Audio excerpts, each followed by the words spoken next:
Friends, मैं Amarendra Kumar. Welcome to AG point. मैं उम्मीद करता हूं कि आप लोग बहुत अच्छे होंगे।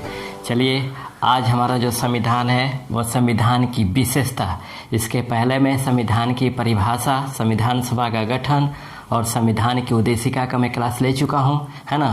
आज जो मेरा क्लास होगा वह संविधान की विशेषता में होगा।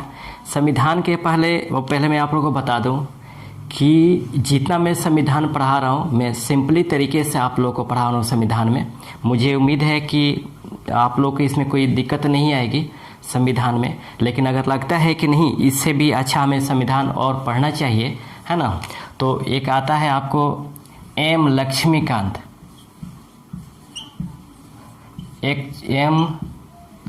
लक्ष्मीकांत की बुक आती है, इसको आप ले लेंगे, है ना। सबसे इसमें मार्केट में सबसे अच्छा ये बुक है एम लक्ष्मीकांत की। संविधान पे एक विशेष समझ रखने के लिए ज़रूरी है ना। अगर नहीं मिल पाता है आपके पास तो इसके लिए कोई ज़रूरत भी नहीं है। जितना मैं संविधान आपको पढ़ा रहा हूँ एकदम पर्याप्त पढ़ा रहा हूँ, क्योंकि मैंने जितना स्ट्रक्चर आपको बताया था उसी स्ट्रक्चर के अनुसार ही मैं संविधान को लेकर के चल रहा हूँ। एक भी टॉपिक हम नहीं छोड़ेंगे, है ना। और आप ईमानदारी से इसको पढ़िए, बहुत मज़ा आएगा, क्योंकि इतना आसान तरीके से और इतिहास के रूप में संविधान कोई नहीं पढ़ाएगा, है ना। एक विशेष समझ भी बढ़ेगी आपकी, और चाहे कोई भी एग्ज़ाम हो, उस सभी एग्ज़ामों के लिए वह आपके लिए उपयोगी होगा, है ना। तो संविधान हम स्टार्ट करेंगे, ठीक। ये शेड्यूल के अनुसार ही मेरा क्लास चल रहा है, जिस दिन जो टाइम है उस टाइम से मेरा ये क्लास चल रहा है ना। तो संविधान आज मेरा क्लास है। इसके पहले और कुछ विषयों पे मैं बात कर लूँ। बिहार सरकार और केंद्र सरकार द्वारा जिस तरह से वैकेंसियाँ आ रही हैं, ये आपके लिए बाबू सबसे गोल्डन चांस है ना। मैं फिर आप लोगों से एक बड़े भाई के रूप में, एक टीचर के रूप में मैं आप लोग से रिक्वेस्ट करता हूँ कि आप लोग जितना से जितना हो सके ईमानदारी से पढ़ लीजिए, क्योंकि यही मौका है नौकरी लेने का। ये लॉकडाउन की जो परिस्थिति बनी हुई है, सामने तो खैर विकट स्थिति बनी हुई है, लेकिन इस विकट परिस्थिति में जिस तरह से मैं आपके लिए इतना मेहनत कर रहा हूँ, है ना, और भी टीचर मेहनत कर रहे हैं, आप बस इतना ही कीजिए कि आप लोग जो भी वैकेंसी आ रही है उसका फॉर्म भर के आप लोग ईमानदारी से मेहनत कीजिए। यानी प्रयास कीजिए आप लोग कि 2021 में हर हालत में आप लोग को जॉब मिल जाए, है ना। नहीं तो उसके बाद आने वाली जो स्थितियाँ हो, बहुत विकट परिस्थिति उत्पन्न होने वाली है ना। तो मैं आपसे यही रिक्वेस्ट करता हूँ कि बाबू आप लोग मेहनत कीजिए, क्योंकि सफलता के एक ही मूल मंत्र है, वो भी एक मेहनत और मेहनत, है ना।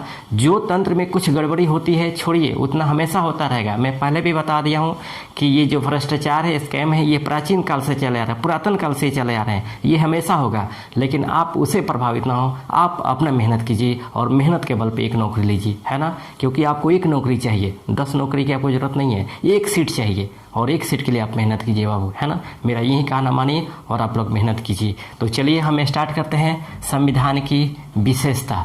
आते हैं संविधान की विशेषताओं में। कहा जाता है, माना भी जाता है कि भारत का जो संविधान है अनेक दृष्टियों से एक अनूठा संविधान है ना। भारत का जो संविधान है अनेक दृष्टियों से एक अनूठा संविधान है, और हमारे संविधान की जो विशेषताएं हैं वह अन्य देशों के संविधानों में एक निश्चित स्थान रखती है ना। इसकी जो अलग अलग विशेषताएं हैं, हमारे संविधान की जो अलग अलग विशेषताएं हैं, वह विश्व के अन्य देशों में एक अलग पहचान बनाती है ना। और इसी पहचान को, इसी विशेषताओं को चलिए हम देखते हैं एक एक करके कि आखिर इस संविधान की कौन कौन सी विशेषताएं हैं जिसके आधार पर यह विश्व के अलग अन्य देशों के संविधानों से अलग करती है। तो चलिए इसमें एक नंबर हम देखते हैं, विशाल एवं लिखित संविधान। विशाल एवं लिखित संविधान। समझिएगा, हमारा जो संविधान है वह विश्व का सबसे बड़ा एवं लिखित संविधान है। भारत का जो संविधान है वह विश्व का सबसे बड़ा एवं लिखित संविधान है। इस बात को कहा था सर आइवर जेनिंग्स ने। सर आइवर जेनिंग्स ने कहा था, है ना।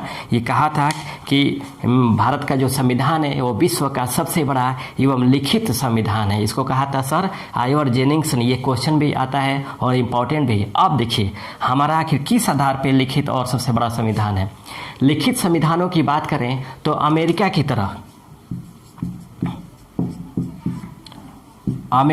तरह हमारा संविधान लिखित है ना। अमेरिका की तरह हमारा संविधान लिखित है। लेकिन ब्रिटेन और इजराइल दो संविधान है जो अलिखित है ना।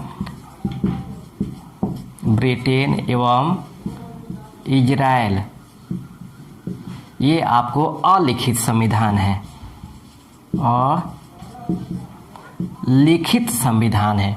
लेकिन हमारा जो संविधान है अमेरिका की भांति ही, अमेरिका की तरह ही लिखित संविधान है। अगर हम इसके व्यापकता की बात करें, विशालता की बात करें, तो विशालता में देखें तो हमारा जो संविधान है, मूल संविधानों की बात करें तो 395 अनुच्छेद, मूल संविधानों में 395 अनुच्छेद, भाग 22 तथा अनुसूचियों की संख्या 8 है।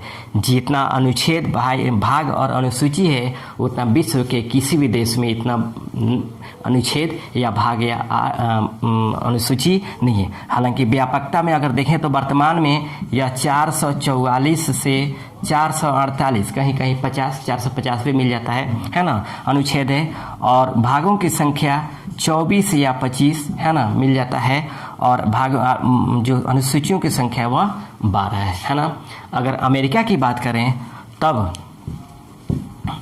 अमेरिका के अनुच्छेदों की कुल संख्या है वह 7 है। अमेरिका की कुल अनुच्छेदों की संख्या 7 है। और कनाडा के कुल अनुच्छेदों की संख्या है वह 147 है। और ऑस्ट्रेलिया के कुल अनुच्छेदों की जो संख्या है वह 128 है। और साउथ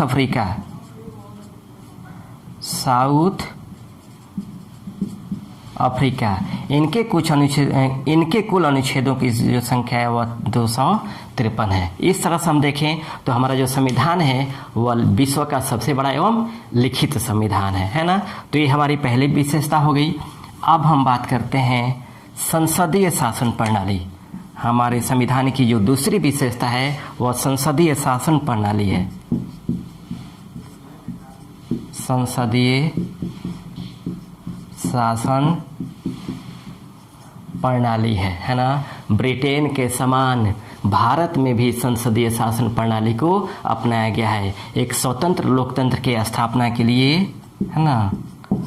ब्रिटेन के समान भारत में भी, है ना, संसदीय शासन प्रणाली को अपनाया गया है। और भारत में एक स्वतंत्र लोकतंत्र की स्थापना हेतु संसदीय शासन प्रणाली की एक विशेष महत्व है, महत्वपूर्ण भूमिका है ना।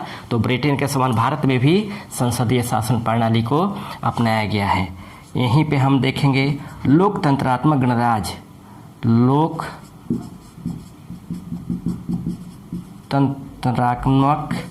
गणराज्य की स्थापना, है ना। लोकतंत्रात्मक गणराज्य की स्थापना का मतलब होता है कि लोगों द्वारा चुना हुआ सरकार, है ना। लोगों द्वारा चुना हुआ सरकार यानी भारतीय सरकार का जो वास्तविक स्रोत है वह भारत की जनता है और जनता द्वारा ही सरकार को चुना जाता है ना। हालांकि केंद्र की या राज्य के जो कार्यपालिका का जो वास्तविक प्रमुख होता है वह प्रधानमंत्री होता है और संवैधानिक प्रमुख होता है वह राष्ट्रपति होता है ना।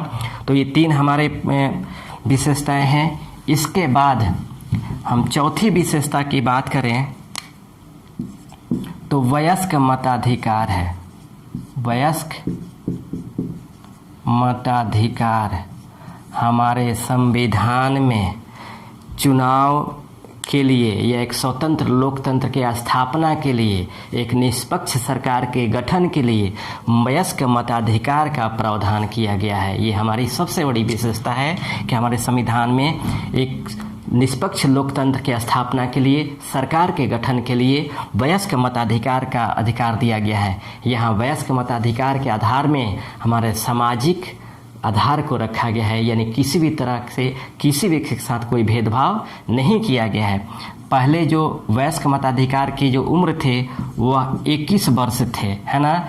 लेकिन 61वें संविधान संशोधन 1989 के तहत 61वें संविधान संशोधन 1989 के तहत 21 वर्ष से घटा करके 18 वर्ष कर दिया गया है ना। 21 वर्ष से घटा करके आपको 18 वर्ष कर दिया गया है। तो ये हमारे वयस्क मताधिकार है, ठीक। उसके बाद 5 नंबर है आपको कठोर एवं लचीलेपन का सम्मिश्रण। कठोर एवं लचीलेपन का मिश्रण। यहाँ समझिएगा, कठोर संविधान और उदार संविधान ये बात की जाती है। यानी किसी संविधान के संशोधन प्रणाली अगर जटिल है तब तो वह कठोर है, अगर किसी संविधान का संशोधन प्रणाली लिबरल है तो वह आपको उदार है।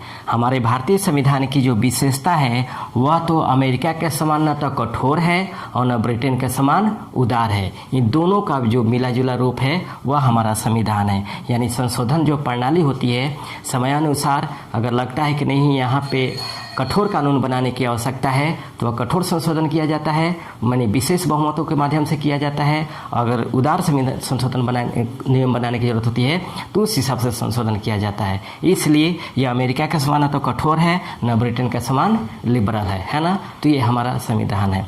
उसके बाद हम बात करते हैं केंद्रोन्मुख संविधान की।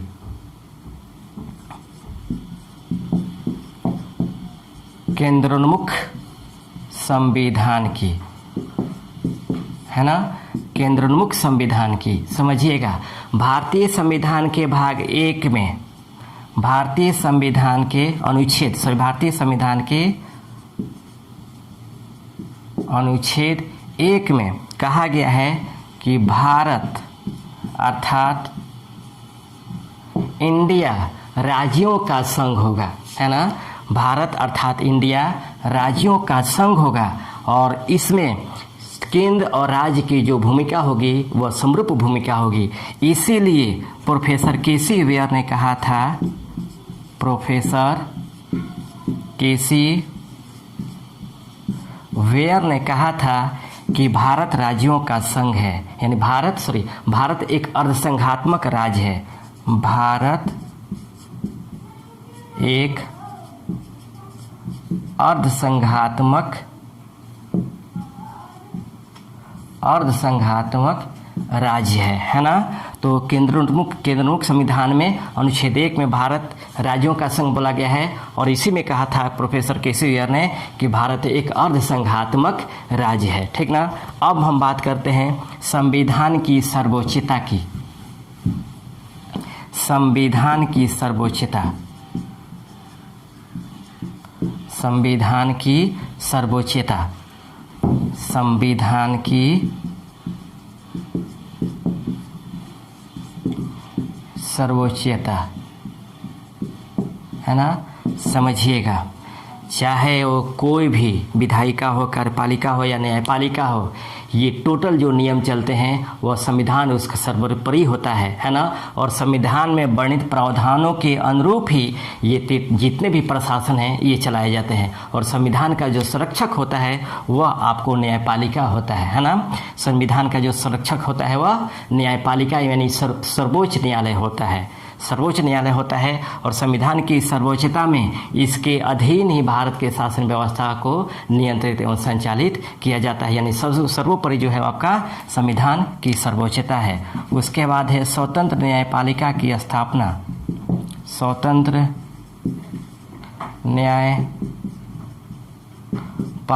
की स्थापना विधायिका और कार्यपालिका, है ना। विधायिका और कार्यपालिका की तरह एक अलग न्यायपालिका का गठन किया गया है ना। ये अलग न्यायपालिका का गठन किया गया है और एकीकृत न्यायपालिका का जो सर्वोच्च बिंदु पर स्थित है वह है आपका सर्वोच्च न्यायालय, है ना। सर्वोच्च न्यायालय को पुनर्समीक्षा का अधिकार प्राप्त है ना, पुनर्विलोकन का अधिकार प्राप्त है और उसके अधीन अन्य उच्च न्यायालय या अधीनस्थ न्यायालय काम करते हैं। तो न्यायपालिका जो है हमारी स्वतंत्र है और इसी स्वतंत्र न्यायपालिका के आधार पर हमारे अधीन देश के अधीन जो भी व्यवस्थाएं होती है वह देखरेख किया जाता है, ठीक ना। तो ये हमारे स्वतंत्र न्यायपालिका के अधीन है। अब हम बात करते हैं संविधान के विशेषताओं में एकल नागरिकता। एकल नागरिकता, ध्यान दीजिएगा, ब्रिटेन के समान भारत में भी एकल नागरिकता का प्रावधान किया गया है। भारतीय संविधान के भाग 2 में नागरिकता का जो प्रावधान किया गया है अनुच्छेद 5 से लेकर के 11 तक में, उनमें एकल नागरिकता का प्रावधान किया गया है। जिस तरह ब्रिटेन में एकल नागरिकता का प्रावधान किया गया है उसी तरह भारत में भी एकल नागरिकता का प्रावधान किया गया है, ठीक ना। हालांकि जब 370 के तहत जब तक जम्मू कश्मीर को समाप्त नहीं किया गया था तो अपवाद में था कि वहाँ पे जम्मू कश्मीर में दोहरी नागरिकता थी, लेकिन जैसे ही उसे राज्य का दर्जा समाप्त कर दिया गया उस तरह इसलिए अब संपूर्ण भारत में एकल नागरिकता का प्रावधान किया गया है। यानी कोई भी व्यक्ति भारत के किसी भी राज्य में जाकर अस्थायी रूप से बस सकता है, उसके लिए कोई नागरिकता की आवश्यकता नहीं होगी। उसके बाद हम बात करते हैं मूल अधिकार की। ये मूल अधिकार की हमें जो विशेषताएं हैं वह भारतीय संविधान के भाग 3 तथा अनुच्छेद 12 से 35 तक में वर्णन किया गया है और समय समय पर केंद्र या राज्य द्वारा हमें मूल अधिकारों का संरक्षण दिया जाता है और हमने जो भी हम काम करते हैं वह मूल अधिकारों के अधीन ही हमें वो सब अधिकार मिले होते हैं, ठीक ना। तो मूल अधिकार भी हमें प्रदान किए गए हैं, ये सभी विशेषताओं में आता है। उसके बाद है राज्य का नीति निर्देशक तत्व। राज्य का नीति निर्देशक तत्व। एक लोक कल्याणकारी राज्य की स्थापना हेतु राज्य के नीति निर्देशक तत्वों की स्थापना की गई। इसका जो वर्णन किया गया था वह आपको भाग 4 में किया गया था 36 से लेकर के 51 अनुच्छेदों में, है ना। भारतीय संविधान के भाग 4 तथा अनुच्छेद 36 से 51 तक में राज्य के नीति निर्देशक तत्वों का प्रावधान किया गया। इसको स्थापित करने का मुख्य उद्देश्य यही था कि भारत में एक लोक कल्याणकारी राज्य की स्थापना की जाए, है ना। एक लोक कल्याणकारी राज्य की स्थापना की जाए, इसी उद्देश्य से भारत में राज्य के नीति निर्देशक तत्वों की स्थापना किया गया। हालांकि इसके अधीन आने वाले जितने भी प्रावधान हैं वह न्यायपालिका में परिवर्तनीय योग्य नहीं है, है ना। इसके बाद हम बात करते हैं मूल कर्तव्यों की। मूल कर्तव्य, हालांकि भारतीय संविधान का ये मूल अवधारणा नहीं है, ये बाद में लिया गया था, लेकिन देश की जनता को अपने देश की एकता और अखंडता को अच्छे रूप से बनाए रखने हेतु, है ना, ये मूल कर्तव्यों का प्रावधान किया गया है, जो हमारी ये मुख्य विशेषता है। वर्तमान में जो हमारे मूल कर्तव्यों की संख्या है वह 11 है और इसका जो प्रावधान किया गया है अनुच्छेद भारतीय संविधान के भाग 4 के खंड ए तथा अनुच्छेद 51 के खंड ए में प्रावधान किया गया है, ठीक ना। तो ये हमारी विशेषता है। इसके बाद हम बात करते हैं संकटकालीन प्रावधान। संकटकालीन प्रावधान समझिएगा, ये राष्ट्रपति को दिया गया प्रावधान है। अगर देश में कोई ऐसा संकट आता है तो राष्ट्रपति को ये शक्तियाँ प्रदान की गई है और जो संकटकालीन प्रावधान है यह 3 प्रकार के हैं। पहला है आपात उपबंध। आपात उपबंध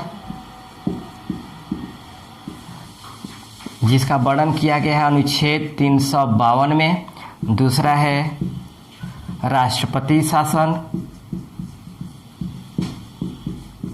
राष्ट्रपति शासन इसका वर्णन किया गया है 356 में। और तीसरा है वित्तीय आपात।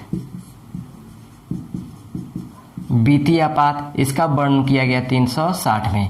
यदि राष्ट्रपति को लगता है कि भारत या उसके किसी भाग की आंतरिक सुरक्षा संकट में है तो अनुच्छेद 352 के तहत को राष्ट्रीय आपात की घोषणा कर सकता है। यदि राष्ट्रपति को लगता है सेकंड में कि किसी राज्य की शासन व्यवस्था संवैधानिक प्रावधानों के तहत नहीं चलाए जा रहे हैं, तब तो वह राष्ट्रपति द्वारा राष्ट्रपति शासन लागू किया जा सकता है 356 के तहत। और यदि राष्ट्रपति को लगता है कि किसी देश या किसी अपने देश या अपने भाग अपने राज्य के अपने देश या इसके किसी भाग के जो आर्थिक स्थिति है वो सही नहीं है, तो अनुच्छेद 360 के तहत वित्तीय अपराध की घोषणा कर सकता है। उसके बाद हम बात करते हैं आपको ग्राम पंचायतों का गठन।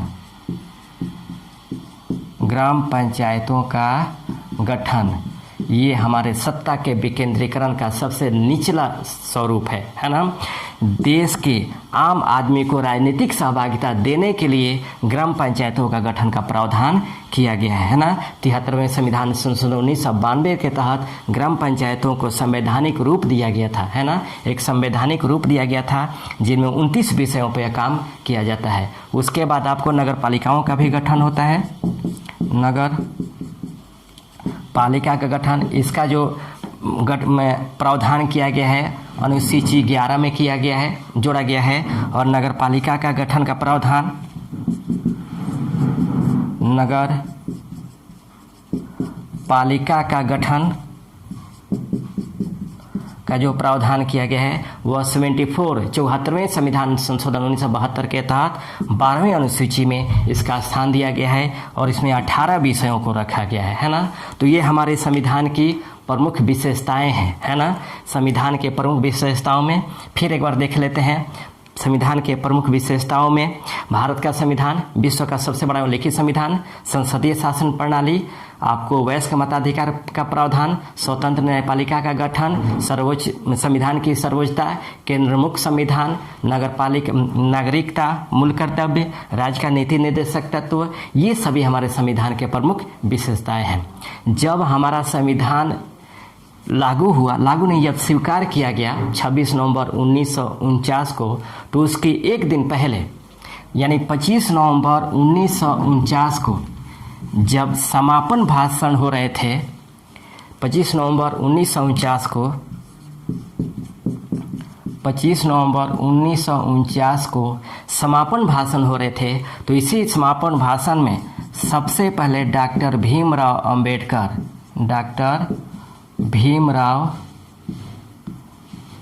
अंबेडकर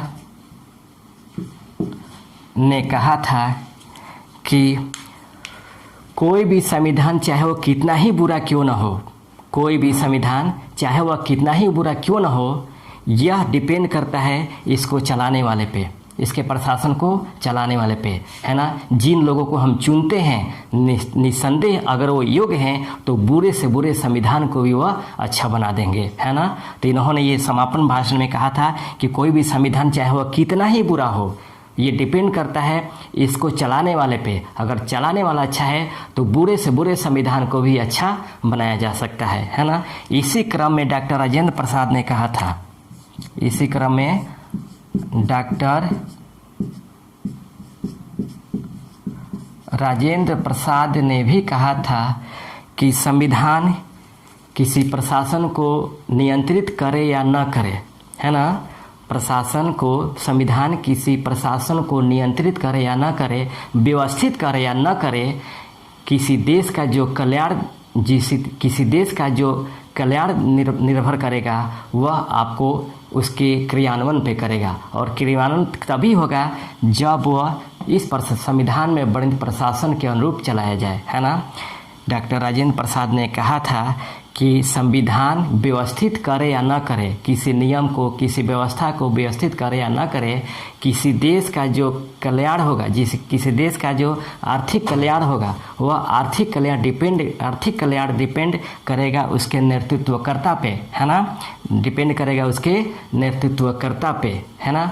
इसी तरह एक आम धारणा भी है कि किसी देश का प्रशासन चलाने वाले उसकी योग्यता पे डिपेंड करती है। मान लीजिए हमारा संविधान है, संविधान तो है लेकिन संविधान को चलाने वाला कैसा है। मान लीजिए जिन लोगों को हम चुनते हैं अगर वो योग्य हैं तो निस्संदेह बुरे से बुरे संविधान को भी वो अच्छा से बनाकर चला देंगे।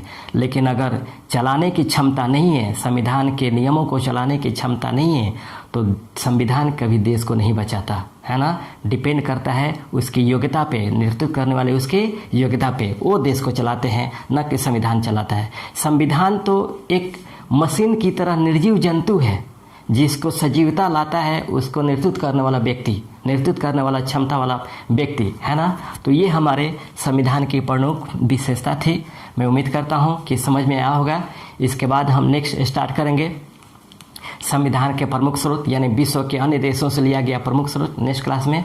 तब तक रहने देते इतना ही। हम नेक्स्ट हम क्लास लेकर आएंगे आपको विश्व के प्रमुख संविधानों से लिए गए प्रमुख प्रावधान। तब तक रहने देते इतना ही। Thank you.